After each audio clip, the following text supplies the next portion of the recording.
Assalamualaikum warahmatullahi wabarakatuh. Selamat pagi, siang, sore, ataupun malam anak-anak. Kita bertemu di pertemuan pertama di mapel sistem pengendali elektronika. Untuk pertemuan pertama ini kita akan bahas ya tentang konsep sistem kendali dan sistem kendali terbuka dan tertutup.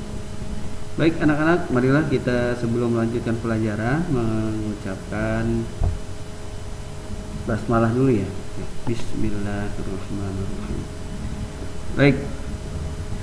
Untuk tujuan pembelajaran SPI ini, anak-anak atau siswa mampu menerapkan lingkup teknik kontrol berdasarkan gambar blok diagram, menerapkan operasional amplifier of M sebagai pengatur P atau proportion, dan keterampilannya membuat gambar blok diagram, teknik kontrol terbuka, open loop, dan kontrol tertutup, closed loop. Untuk sikapnya sama ya, menghargai iptek sebagai ilmu, sebagai karunia Allah, dan bersikap ilmiah dan jujur. Baik, kita langsung ke materi ya. Konsep sistem kendali terbuka dan tertutup, dan contoh aplikasinya. Baik anak-anak ya, di sini mungkin Bapak akan membacakan ya, atau juga sambil menerjemahkan, bahasanya, sambil menjelaskan, sambil menjabarkan ya, biar kalian itu ada pengarahan sedikit dari Bapak.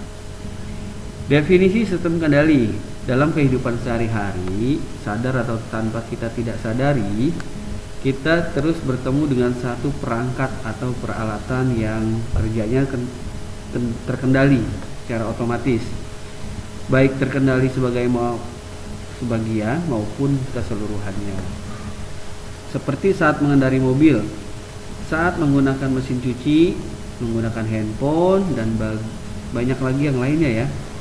Singkatnya, sistem yang digunakan untuk membuat suatu perangkat menjadi terkendali sesuai dengan keinginan manusia. Ini biasanya disebut dengan sistem kendali atau kontrol sistem.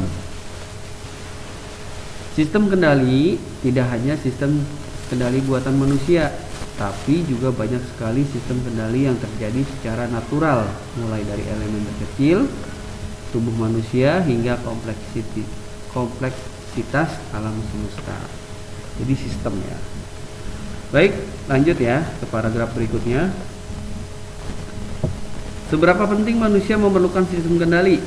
Tanpa sistem kendali, apakah mungkin ditemukan mobil dan pesawat terbang, penerbangan keluar angkasa, satelit komunikasi, smartphone, dan masih banyak yang masih bisa dipertanyakan. Sehingga dapat dimengerti seberapa penting dan seberapa signifikan kehadiran bidang ilmu sistem kendali dalam perkembangan kehidupan manusia. Kontrol sistem. What they are? Apa sistem kendali itu? Nah, di sini ada definisinya anak-anak. Sistem adalah suatu susunan atau set atau sekumpulan sesuatu yang terhubung atau terkait sedemikian rupa sehingga membentuk suatu secara keseluruhan. Oke ya, saya ulang ya. Sistem adalah suatu susunan, set atau kumpulan suatu yang terhubung atau terkait sedemikian rupa sehingga membentuk sesuatu secara keseluruhan. Ya, bisa dipahami ya. Untuk definisi kedua,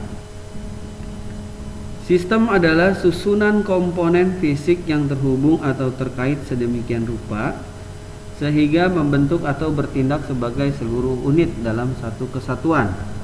Sedangkan kata kontrol atau kendali biasanya diartikan mengatur, mengarahkan, atau perintah ya. Sedangkan kata kontrol atau kendali biasanya diartikan mengatur atau mengarahkan atau perintah ya. Bisa dipahami ya, sistem dan kendali. Dari kedua kata, makna kata sistem dan kontrol atau kendali, sistem kendali adalah suatu susunan komponen fisik yang terhubung atau terkait sedemikian rupa sehingga dapat memerintah mengarahkan atau mengatur diri sendiri atau sistem lain. Ya, jadi ini ya suatu susunan komponen fisik yang terhubung atau terikat atau terkait sedemikian rupa sehingga dapat memerintah, mengarahkan, mengatur diri sendiri atau sistem lain. Dalam dunia engineering dan science, sistem kendali cenderung dimasukkan untuk sistem kendali dinamis. Sistem kendali dinamis, sistem kendali terdiri dari subsistem dan proses atau plants yang disusun untuk mendapatkan keluaran output. Dan kinerja yang diinginkan dari input yang diberikan. Gambar 1 di bawah ini menunjukkan blok diagram untuk sistem kendali paling sederhana. Sistem kendali membuat sistem dengan input yang diberikan menghasilkan output yang diharapkan. Nah, ini ya. Deskripsi sederhana sistem kendali, ada input, ada sistem kendali, ada output ya, ada masukan, ada proses ya, sistem kendali, ada output. Oke. Lanjut. Sebagai contoh misalnya penggunaan elevator atau lift ya. Pada gedung-gedung bertingkat biasanya lebih dari satu lantai. Pada saat tombol yang menunjukkan nomor lantai tujuan ditekan, maka elevator akan bergerak naik atau turun menuju lantai tujuan tersebut. Tombol bernomor lantai tujuan ditekan tersebut merupakan input yang menunjukkan output yang kita inginkan. Bisa dipahami ya? Tombol bernomor lantai tujuan ditekan tersebut merupakan input yang menunjukkan output yang kita inginkan. Sistem ini merupakan fungsi step yang ditunjukkan pada gambar nomor 2. Kinerja elevator dapat dilihat dari kurva elevator tersebut. Jadi inputnya adalah tombol bernomor, misalnya lantai 1, 2, 3, 4 dan seterusnya. Inputannya lalu diproses oleh sistem kendali menggerakkan motor, menarik si beban tersebut ya, atau si lift tersebut sehingga menunjukkan output yang kita inginkan, mau berhenti di lantai berapa. Ada sistemnya, prinsip kerjanya. Bisa dipahami ya anak-anak ya? Kalau belum bisa nanti silahkan di WA saja ke Bapak. Lanjut ya. Oke, di sini bisa kalian perhatikan ya, ada kurvanya, tapi kita coba pahami lewat dari pemahaman kata-kata saja dulu ya. Kalau sempat nanti kalau ke lab ya, Bapak ada sampelnya, ada contohnya menggunakan Atmega, kalau tidak saya alam Atmega 8535 ya. Ada di lab elektro SMK Negeri 1 ya. Baik, anak-anak kita lanjut ya. Dua kinerja utama terukur yang dapat dilihat adalah pertama, respon transient, kedua, steady state error. Pada contoh elevator ini, kenyamanan dan waktu yang dibutuhkan untuk sampai tujuan pengguna bergantung pada respon transient. Jika respon ini terlalu cepat, kenyamanan penumpang yang dikorbankan. Jika terlalu lambat, waktu yang dibutuhkan juga semakin besar. Jadi sedang ya, tapi kalau cepat-cepat juga pusing, kalau lambat juga enak ya. Steady state error juga merupakan indikator yang kinerja yang sangat penting karena keselamatan penumpang dan kenyamanan akan dikorbankan jika output tidak sesuai dengan yang diinginkan. Lanjut ya. 1. Klasifikasi sistem kontrol atau kendali. Secara umum, sistem kontrol dapat diklasifikasikan sebagai berikut. 1. Sistem kontrol manual dan otomatis ya, otomatis. Sistem lingkar terbuka, open loop, dan lingkar tertutup, closed loop. Sistem kontrol kontinu dan diskrit. Menurut sumber penggerak, elektrik, mekanik, pneumatik, dan hidrolik ya. Penjelasan singkat dari jenis-jenis sistem kontrol di atas akan dibahas berikut ini. Sistem kontrol manual adalah pengontrolan yang dilakukan oleh manusia bertindak sebagai operator. Sistem kontrol manual ya, adalah pengontrol yang dilakukan oleh manusia yang bertindak sebagai operator. Sedangkan sistem kontrol otomatis adalah pengontrolan yang dilakukan oleh peralatan yang bekerja secara otomatis dan operasinya di bawah pengawasan manusia. Sistem kontrol manual banyak ditemukan dalam kehidupan sehari-hari, seperti pada pengaturan radio, televisi, layar televisi, pengaturan aliran air melalui keran, pengendalian kecepatan kendaraan, dan lain-lain. Ya. Sedangkan sistem kontrol otomatik banyak ditemui dalam proses industri, baik industri proses kimia dan proses otomotif, pengendali pesawat, pembangkit tenaga listrik, dan lain-lain. Ya. Bisa dipahami ya anak-anak ya. Sistem kontrol lingkar terbuka atau open loop adalah sistem pengontrolan di mana besaran keluaran tidak memberikan efek terhadap besaran masukan. Jadi sistem pengontrolan di mana besaran keluaran tidak memberikan efek terhadap besaran masukan, sehingga variabel yang dikontrol tidak dapat dibandingkan terhadap harga yang diinginkan. Sedangkan sistem kontrol lingkar tertutup atau closed loop adalah sistem pengontrolan di mana besaran keluaran memberikan efek terhadap besaran masukan.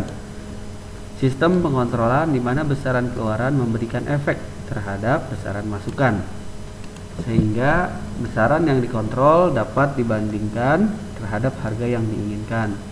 Selanjutnya, perbedaan harga yang terjadi antara besaran yang dikontrol dengan harga yang diinginkan digunakan sebagai koreksi yang merupakan sasaran pengontrolan. Next, sistem kendali terbuka open loop dan sistem kendali tertutup closed loop. Sistem kendali terbuka, seperti yang telah disebutkan di atas, bahwa sistem kontrol loop terbuka adalah suatu sistem yang keluarannya tidak mempunyai pengaruh terhadap aksi kontrol. Artinya, sistem kontrol terbuka keluarannya tidak digunakan sebagai umpan balik dalam masukan. Sistem kontrol loop terbuka, masukan, controller, plan, baru keluaran. Ini ya gambarnya. Next, dalam suatu kontrol terbuka, keluaran tidak dapat dibandingkan dengan masukan acuan.